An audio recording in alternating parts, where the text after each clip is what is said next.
Hi, this is Joseph. It is Wednesday, November 18th, 2015, and we officially have FOMC out of the way.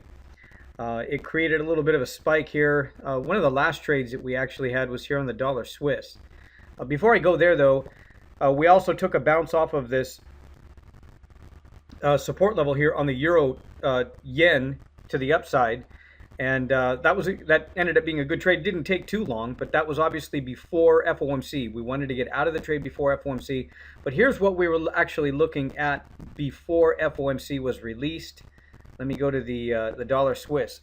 So you've probably been watching some of the videos on my website, and over the past few weeks, about the last 3 weeks or so, especially with the weekend updates, we've been talking about the dollar Swiss and our expectations as far as where it could potentially end up.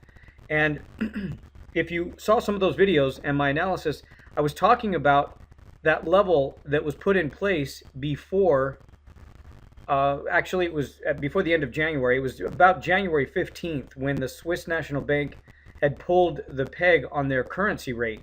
And that's this strong move here. This is the dollar Swiss. This is the daily chart.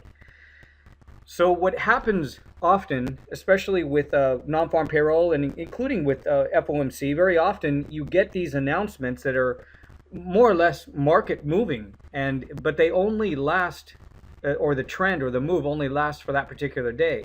And it'll spend the rest of the time, the next few trading sessions, going back up to the levels that it began.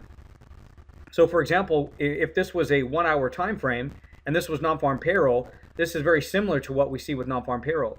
So in my close-knit group of coaching students, we were reviewing and we took the FOMC and non-farm payroll for the past year, for the entire each month for 2015, and only 1 month out of all of those after non-farm payroll did the trend continue in the same direction that it was headed in prior to non-farm payroll.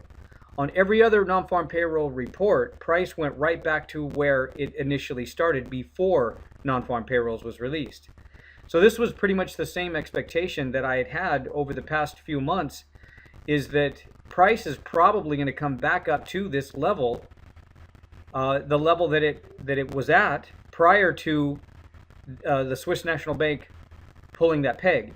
And that price level here on this particular daily candle of this chart was at 1.0191 approximately. That was approximately that level. And that's where price finally hit. It actually, obviously, in most cases it's going to go through it. It doesn't always have to stop right on that particular resistance number, because we still have a spike high here going up as high as 1.0292 on this chart. So it's still possible that it could move up a little bit further. But we also have, and we've been looking at this level too, the 1.0385 or 86 area, and that's actually an extension target, one of the first extension targets here based on this Fibonacci retracement, this move here to the 618. So it didn't surprise me at all over the past few weeks to see price continue to trend upward until it hit that resistance. Now at that point, I did have a few coaching students that executed this trade on the daily time frame. They were in it for the last 2 weeks. So they have officially closed their position, and I am no longer looking for opportunities to go long this pair. It could go up a little bit higher, but I need more information and more solid confirmation that it's going to continue to move higher. So at this point, here's the 30-minute chart, and when we traded this to the upside, I stopped once it approached that 1.0190 area. I believe we closed our final position at 89 this morning. So again, I'm done and I'm flat this pair, and I'm not really looking for price to continue any higher. At this point, I'm going to wait until the rollover, which is 5 p.m. New York time, and then I'll switch to the 30-minute chart, which is what we're looking at now, and then I'll be looking for possible HL30s to sell this.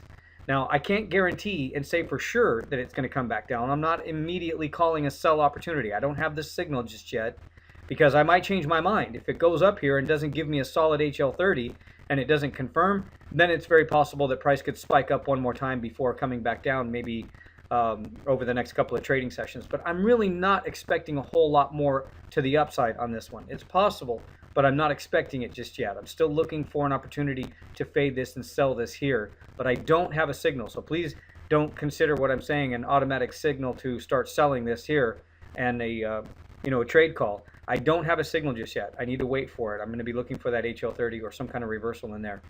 So that's really what I've been looking for. So I wanted to share with you how I'm also looking at the larger time frames. I'm looking at economic data and taking that into consideration throughout the trading sessions, and then making sure that technically it blends with my signals and my trade signals, my trade alerts that I get from my system.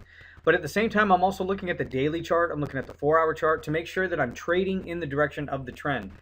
And of course, we can always trade pullback. So if there's a strong uptrend, there's always the opportunity that we could trade a pullback to the downside, but it's going to be limited. I want to make sure that my expectations are in line to what is actually happening in the marketplace. If it's just a retracement, I want to make sure that I'm not holding on indefinitely, expecting price to reverse and the trend to completely change. So again, by looking at that 4-hour and the daily chart on the dollar Swiss, we had our focus on that level, which it finally reached today. And at this point, again, we're going to start thinking that we might see a significant pullback. I just don't have any signals for it just yet. So I'll do another update after the New York trading session on Thursday.